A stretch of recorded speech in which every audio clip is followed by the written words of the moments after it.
To understand the human body, it helps to look at it as a massive, perfectly synchronized corporate office. For this headquarters to survive, every department must constantly share resources and cooperate in real time. Your digestive system acts as the ingestion team, preparing raw materials into fuel. The nervous system is the communication team, sending chemical messages across the office.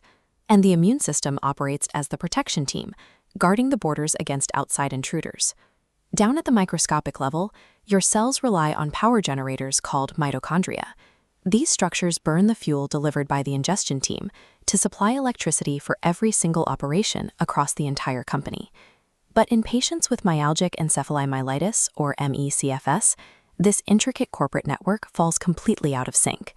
It causes a profound, permanent exhaustion that resting for hours or even days cannot fix.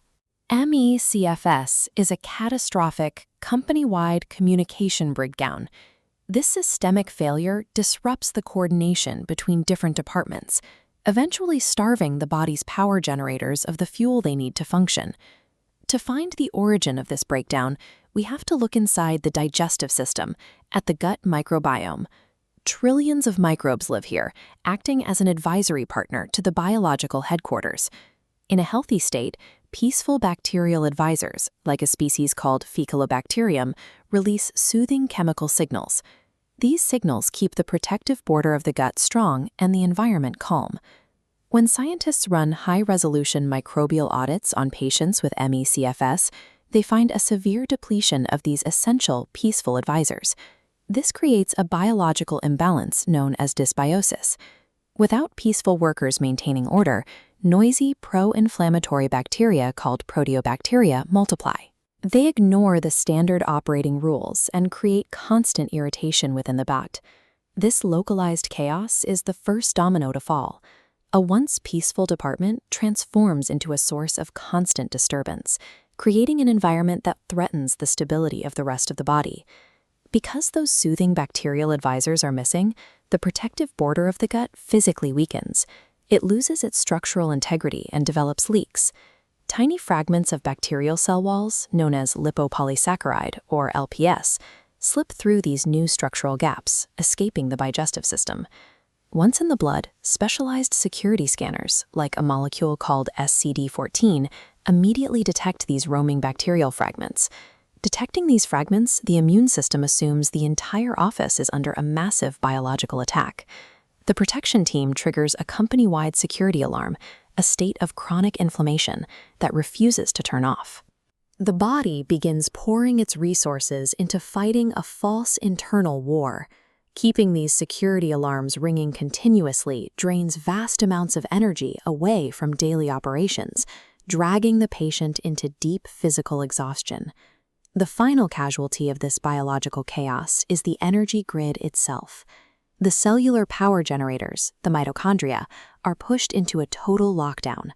Normally, specialized delivery trucks called acylcarnitines transport vital fatty acids straight into the generators so they can be burned for electricity.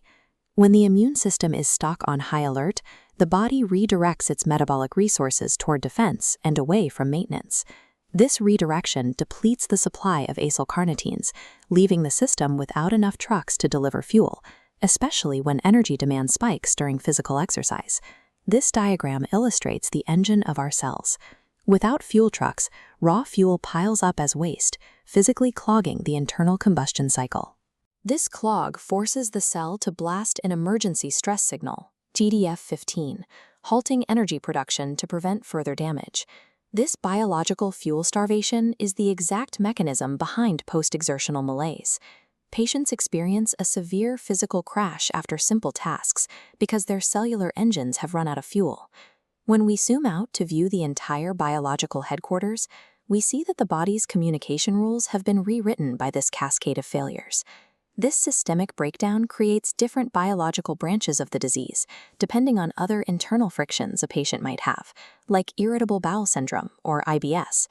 This visualization is topological data analysis, a multidimensional mapping tool scientists use to divide ME/CFS patients into distinct biological subgroups. Mapping reveals the IBS subgroup has a massive overgrowth of allostypes bacteria. Therefore, a universal treatment cannot work for everyone. ME-CFS is a trackable map of biological miscommunication. By pinpointing the exact location of the breakdown, from the missing gut microbes to the stalled cellular engines, science can design personalized blueprints to repair these connections and help the body turn its power back on.